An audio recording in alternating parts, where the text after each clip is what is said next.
Hello नमस्कार friends, एक बार पुनः स्वागत है आप सभी का कुलदीप जैन ऑफिशियल पर। मैं कुलदीप आप सभी का हार्दिक स्वागत करता हूं आज के इस नए वीडियो में। आज के इस वीडियो में हम चाइल्ड डेवलपमेंट एंड पेडागोजी के 30 क्वेश्चन को देखेंगे और ये क्वेश्चन 20 फरवरी 2019 सेकंड शिफ्ट में आए हुए क्वेश्चन होंगे। इन क्वेश्चन को लगाने से हमें पता चलेगा कि क्या पेपर में पूछते हैं, किस तरीके के क्वेश्चन आते हैं, कौन से टॉपिक से अधिक क्वेश्चन पूछे जाते हैं और क्या माइंड सेट होता है जो एग्जामिनर है उसका पेपर सेट करने का। इन क्वेश्चन को करने के बाद फ्रेंड्स आप उस लेवल की तैयारी कर सकते हैं कि किस जिस लेवल का पेपर आता है सारी चीजें आपको इस पेपर में देखने को मिलेंगी। चाइल्ड डेवलपमेंट और पेडागोजी की लगातार क्लास हमारी चल रही है। अगर पिछली वीडियो नहीं देखे तो आप मेरे चैनल पर जाकर के उन वीडियो को देख सकते हैं। आप जब सारे वीडियो एक साथ देखेंगे और एक के बाद एक शिफ्ट के आप क्वेश्चन को लगाएंगे तो आपको एक पैटर्न पता चलेगा और पता चलेगा कि कौन सा टॉपिक सबसे ज्यादा इंपॉर्टेंट होता है और एग्जामिनर किस तरीके से क्वेश्चन आपसे पूछ सकता है, जिससे हम अपनी तैयारी को मजबूत करके आगे के जो पेपर होने वाले हैं उसके लिए हम अपनी तैयारी को मजबूत करके अपने पेपर को अच्छा बना सकते हैं। फ्रेंड्स, मैं आपको बताना चाहता हूं कि विभिन्न सब्जेक्ट के अलग अलग पेपर को हम सॉल्व करते हैं, तो आप मेरे चैनल से जुड़ सकते हैं, है ना। इसके लिए आपको मेरे चैनल को सब्सक्राइब करके बेल आइकन को प्रेस करना होगा, जिससे आगामी जो भी वीडियो अपलोड आई होगी उसका नोटिफिकेशन आपके पास पहुंच जाएगा। तो आइए फ्रेंड्स, आप सभी का स्वागत है। हम इस वीडियो को स्टार्ट करते हैं। पहला क्वेश्चन है, एक शिक्षक छात्रों को एक विषय पढ़ाता है और उससे संबंधित प्रश्न और प्रस्तुतियों के साथ आने के लिए कहता है। निम्नलिखित में से वह किस सिद्धांत का अनुसरण करता है। फ्रेंड्स, इसमें आपसे एक क्वेश्चन पूछ लिया, ये भी एक चाइल्ड सेंटर्ड एजुकेशन का क्वेश्चन है। इसमें क्या होता है कि एक शिक्षक है, छात्र को कोई विषय पढ़ा रहा है, फिर उसके बाद उससे संबंधित क्वेश्चन पूछ रहा है ना। तो इससे का पता चलता है कि कितनी सक्रिय सहभागिता है, मतलब जो बच्चा है वह आपके पढ़ाने में कितना इच्छुक है, आपसे सीखने में कितना इच्छुक है, उसका मन आपके आप जो पढ़ा रहे हैं उसको सीखने में या उसका अधिगम करने में वह अपने आप को कितना एक्टिव रखता है। तो एक्टिव पार्टिसिपेशन इसका सही आंसर हो जाएगा फ्रेंड्स, ना कि अधिगम का हस्तांतरण, पुनर्निर्माण में मदद और सामाजिक गतिविधियों के रूप में अधिगम। ये भी इसका आंसर गलत हो जाएगा। पहला जो आंसर है इसका फ्रेंड्स सही हो जाएगा। नेक्स्ट क्वेश्चन, एक बच्चे को विद्यालय के प्रदर्शन में अपनी असफलताओं से सबसे महत्वपूर्ण बात क्या सीखनी चाहिए। कोई बच्चा है, वह कुछ प्रदर्शन कर रहा है और वह उसमें अपना वह असफल हो जाता है, तो उसको अपनी असफलता से किस चीज को सीखना चाहिए। क्या कई दृष्टिकोणों से चुनौती देने वालों के समीप आना या अपने विषयों को बदलना।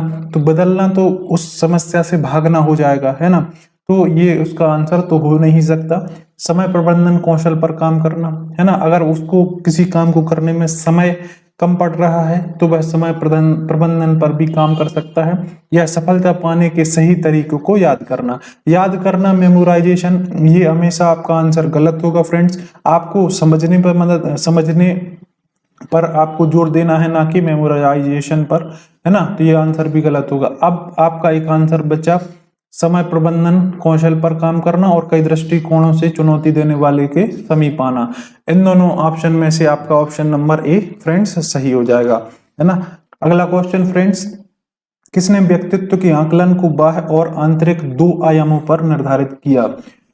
व्यक्तित्व के आकलन करके उसको एक्सटर्नल और इंटरनल दो आयामों में बांटा है। तो किसके द्वारा बांटा गया है फ्रेंड्स, आइजैक के द्वारा यह बांटा गया है। तो इसको आप फ्रेंड्स याद रख सकते हैं। अगला क्वेश्चन फ्रेंड्स, खालिस्तान का उपयोग निर्माणात्मक और योगात्मक आकलन दोनों को करने के लिए किया जाता है। किसका उपयोग किया जाता है, निर्माणात्मक और योगात्मक दोनों के लिए इसका उपयोग किया जाता है। तो पोर्टफोलियो का उपयोग फ्रेंड्स इसके लिए किया जाता है, ना कि गृह कार्य का। शिक्षक प्रभावशीलता का मूल्यांकन भी इसके लिए नहीं किया जा सकता और छात्रों का स्व आकलन करने के लिए भी नहीं किया जा सकता।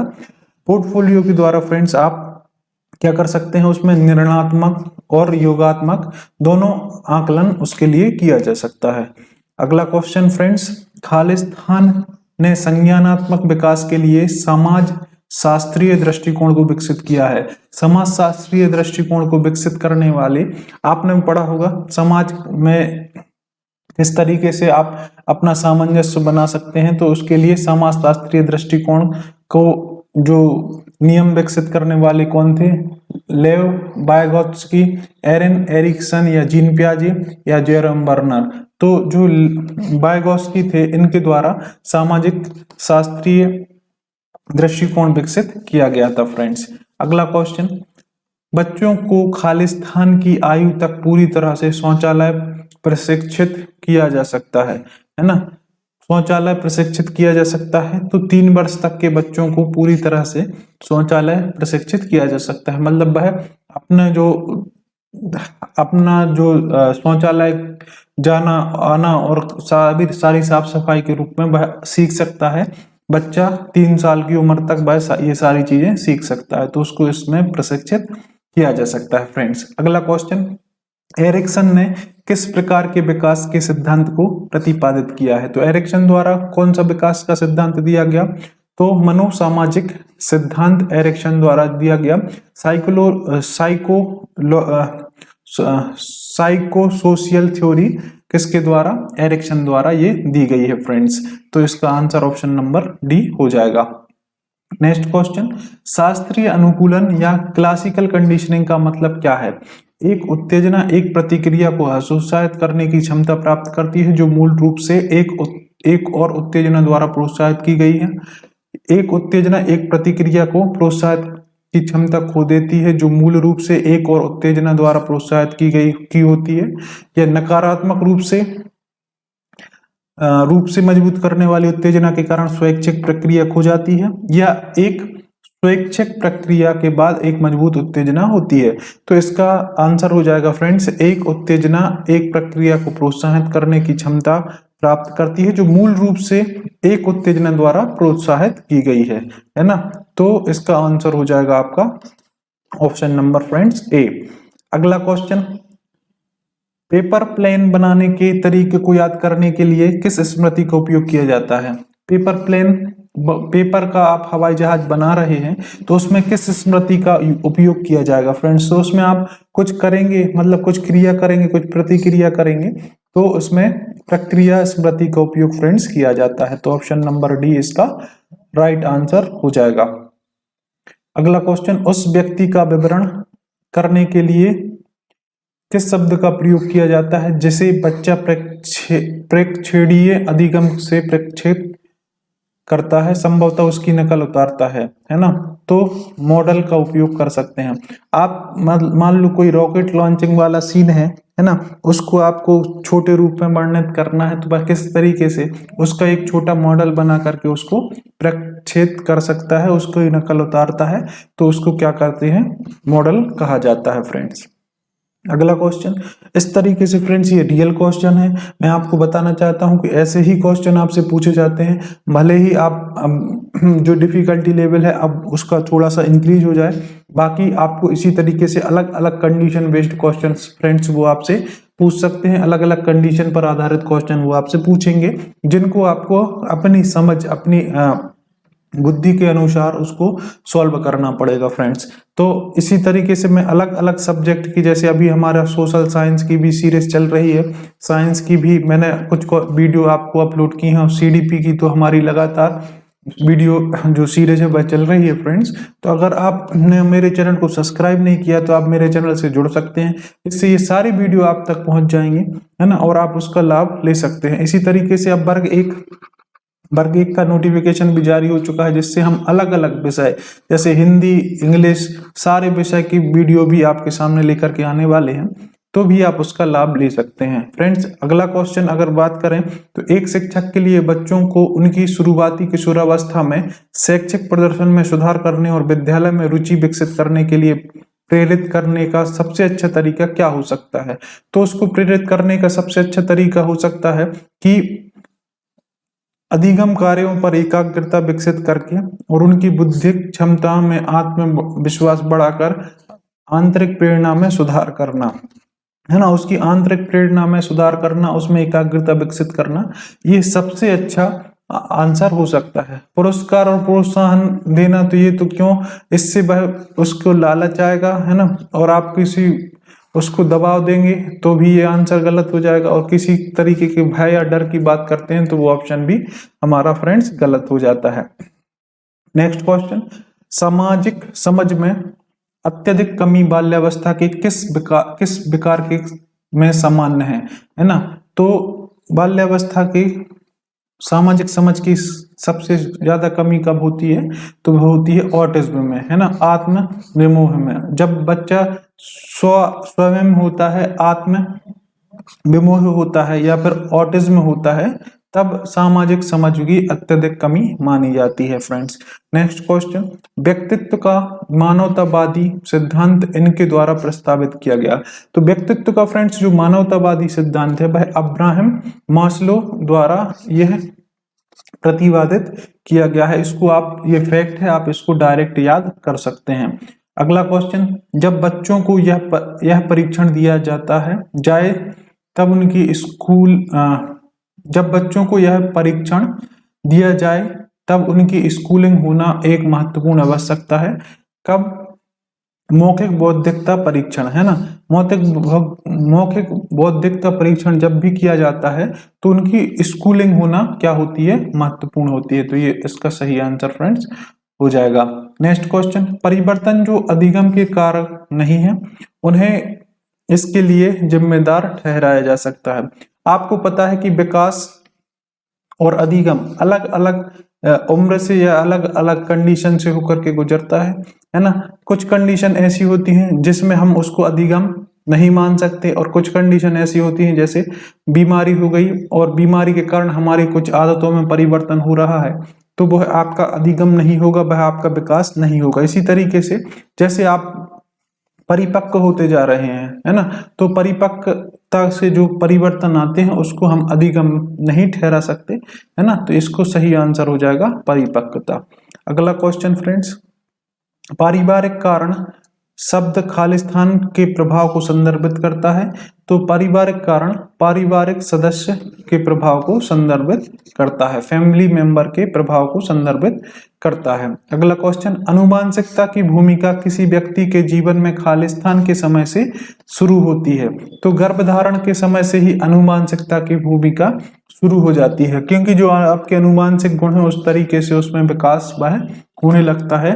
तो कंसेप्शन या गर्भधारण के समय से यह भूमिका स्टार्ट हो जाती है फ्रेंड्स। अगले क्वेश्चन की अगर बात करें कि 41 से 60 डेसिबल की परास के बीच होने वाले बहरेपन को खालिस्तान श्रवण दोष के रूप में माना जाता है। आपको पता है कि अलग अलग डेसिबल के साउंड होते हैं और कुछ आदर्श, मतलब कुछ ऐसे साउंड है या फिर कुछ ऐसी ध्वनियां हैं जो आपके डेसिबल पर आधारित होती हैं, और एक निश्चित डेसिबल के बाद वह आपके कानों को नुकसान पहुंचा सकती है। तो 41 से 60 की रेंज के परास के बीच में जो नुकसान आपके कानों को होता है वह कैसा होता है, मध्यम श्रवण दोष के रूप में उसको जाना जाता है फ्रेंड्स। अगला क्वेश्चन, प्रभाव के नियम खालिस्तान के द्वारा दिए गए।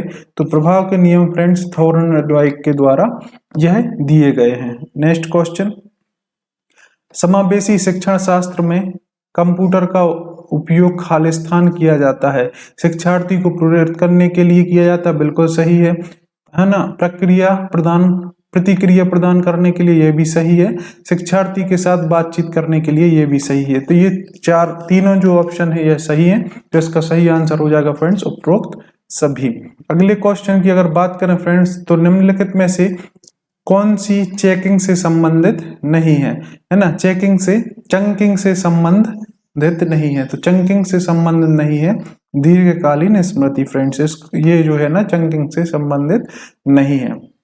अगले क्वेश्चन की बात करें कि निम्नलिखित में से कौन अधिगम का एक परिणाम नहीं है, अधिगम का परिणाम नहीं है, तो परिपक्वता। ये आपका एक ही टॉपिक से दो क्वेश्चन एक ही शिफ्ट में पूछ लिए फ्रेंड्स। ऐसे ही क्वेश्चन अभी हम पीछे लगा के आए हैं और एक क्वेश्चन इधर भी ये आपको दिया गया है।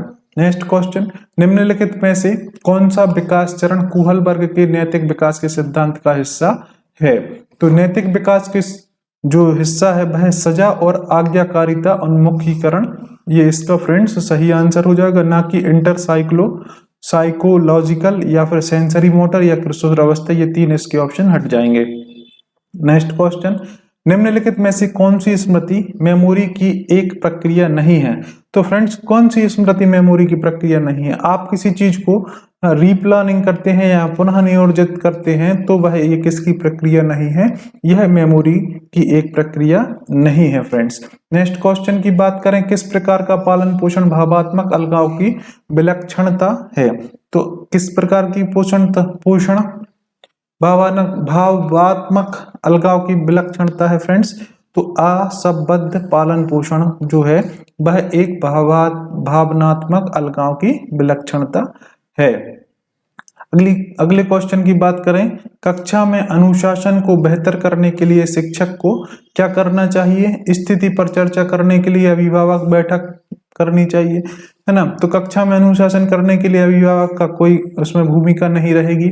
डायरी में कक्षा नियमों के निर्देश को विशिष्ट रूप से नोट करना, है ना। तो नोट करने से थोड़ी बच्चा सीखेंगे। अगला क्वेश्चन, अपनी विधियों व दृष्टिकोण और सामग्री का मूल्यांकन करना, ये हो सकता है। कक्षा से परामर्श करना और दंड एक श्रृंखला, तो दंड की बात है तो ये भी ऑप्शन गलत हो जाएगा। आपको हमेशा ध्यान रखना है, कोई भी सुधार करना है, कोई भी चीज करना है तो आप बच्चों को कुछ नहीं करेंगे, अपनी विधियां, अपनी दृष्टिकोण, अपनी जो तरीका है ना, इन सभी पर सुधार करने को आप पर बल देना है ना। कोई भी चीज है, आपको स्कूल में किसी चीज को सुधारना है, आपके रिजल्ट्स अच्छे नहीं आ रहे, बच्चे किसी चीज को समझ नहीं पा रहे, है ना, तो उनमें हमें अपनी विधियों और अपनी सामग्री, अपने मूल्यांकन पर ही ध्यान देना है, अपने आप को उसमें सुधार करना है। तो हमारा ऑप्शन वही सही होगा, है ना। अगला क्वेश्चन फ्रेंड्स, निम्नलिखित में से कौन सी परिस्थितियां मौखिक समझ के लिए अभिवृत्ति दर्शाती हैं? तो कौन सी परिस्थितियां दर्शाती हैं? किसी मित्र की समस्या को सुनना और प्रतिक्रिया देना। तो इसका सही आंसर हो जाएगा ऑप्शन नंबर बी, है ना। किसी मित्र की समस्या को सुनना और उसे प्रतिक्रिया देना, तो ये मौखिक समझ को दर्शाता है। अगला क्वेश्चन, निम्नलिखित में से कौन सा बिंदु जॉन डीबी के दृष्टिकोण के अनुरूप नहीं है? तो जॉन डीबी के अनुरूप नहीं है। बच्चा एक सक्रिय अधिगम करता और एक निष्क्रिय प्रेक्षक नहीं है ना। तो ये तो है, मनुष्य हैंड्स ऑन दृष्टिकोण से अधिगम करता है, ये भी हो सकता है। अधिगम प्रासंगिक और व्यवहारिक होना चाहिए, ना कि निष्क्रिय और सैद्धांतिक। तो प्रासंगिक तो होना चाहिए, है ना। और विचार यह है कि व्यक्ति जिस सामग्री को अधिक दोहराता है, तो यहाँ पे फिर दोहराना या मेमोरी मतलब एक बार रिपीट करने की बात हो रही है, रिपीट्स इट, तो ये इसको जहां ये आपको मिलेंगे तो वो ऑप्शन आपका क्या हो जाएगा? गलत हो जाएगा। और हमसे वही पूछा है उन्होंने, तो ये इसका सही आंसर हो जाएगा। नेक्स्ट क्वेश्चन, 5 साल का बच्चा अपनी माँ को कुत्ते से अलग कर सकता है, यह निम्नलिखित संज्ञानात्मक प्रतिक्रिया में से किसके कारण होता है? तो यह एक अवधारणा, यह एक कंसेप्ट के कारण वह कर सकता है। नेक्स्ट क्वेश्चन, द्विध्रुव विकार को इस नाम से भी जाना जाता है। तो द्विध्रुवीय विकार को आप गहरा अवसाद के नाम से भी जाना जाता है ना। मैनिक डिप्रेशन के नाम से भी आप इसको जान सकते हैं। आई होप फ्रेंड्स, जो सीडीपी के आज हमने 30 क्वेश्चन किए हैं, ये आपको जरूर बेनिफिट देंगे। इस तरीके से आप परीक्षा में समझ सकते हैं कि कैसे क्वेश्चन आएंगे, हमको किस तरीके से हमारी अप्रोच होनी चाहिए उसको क्वेश्चन को सॉल्व करने की फ्रेंड्स। तो आप अगर मेरे चैनल पर नए हैं तो चैनल से जुड़ सकते हैं, चैनल को सब्सक्राइब कर सकते हैं। आपसे जल्दी मिलते हैं इसी तरीके की नेक्स्ट वीडियो के साथ, और अलग अलग सब्जेक्ट की वीडियो के साथ में, अलग अलग कॉन्सेप्ट के साथ में। तब तक के लिए आप सभी का धन्यवाद।